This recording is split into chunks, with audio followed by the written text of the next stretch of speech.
For I am not ashamed of the gospel, for it is the power of God for salvation to everyone who believes, to the Jew first and also to the Greek. Welcome to Building Every Day, a small group study through the book of Romans. Romans is Paul's longest letter, and that verse from chapter 1 sums up the letter in many ways.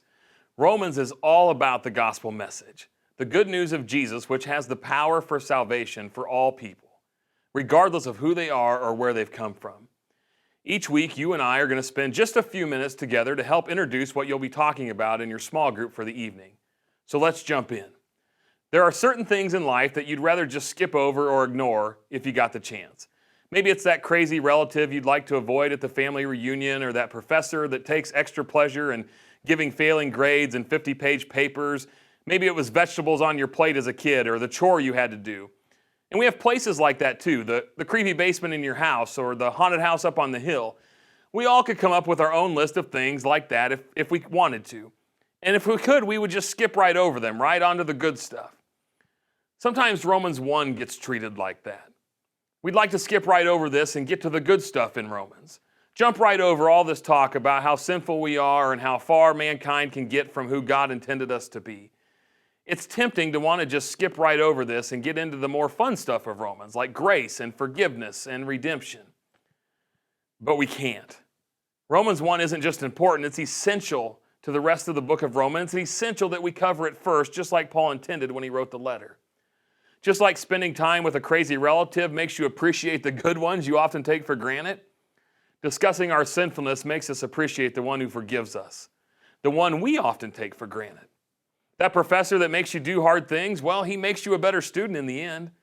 And confronting our own sinfulness, the hard things in our own lives, makes us a better follower of Jesus as well. Maybe the idea of venturing into this topic of the sinfulness of man is not a pleasing idea to you tonight. Maybe the idea of spending the evening talking about how sinful we are and how sinful you are is not your idea of a fun time. Maybe it's a place you'd just rather avoid. It's dark, it's scary, it's kind of creepy, like the basement in your house maybe.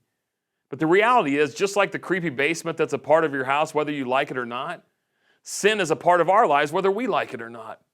So let's dive into this together tonight. Things aren't nearly as scary when you go with others just like you, and that's the comfort in Romans 1. All of us, me, you, everyone in your small group, all of us have this scary room of sin in our lives. So let's go together. Let's confront it right off the bat tonight together, so we can better understand, better appreciate, and be better prepared for the good stuff in the rest of Romans. As you start this study tonight, it's a good time for me to remind you that your small group, it really needs to be a safe place. It needs to be a safe place to share what God is laying on your heart, what He's convicting you in and teaching you. Your group needs to be a place of trust and openness and grace. And it needs to be a place you have confidentiality. Recognize that everyone is at different points in their spiritual journey in your group, and some of you, you've been walking with Jesus for years. Some of you have just started following Jesus recently, and for some of you, this is all new territory, and that's okay. The one thing we all have in common is the one thing we're going to talk about tonight: sin. We've all had sin in our life, and we all will continue to have sin that we struggle with. Sin puts us all on an equal plane before a holy God. We're all in this together. So share openly in your group tonight. Respect each other's opinions and thoughts. Be open to learning from each other. And most of all, love each other as you take this journey through Romans together.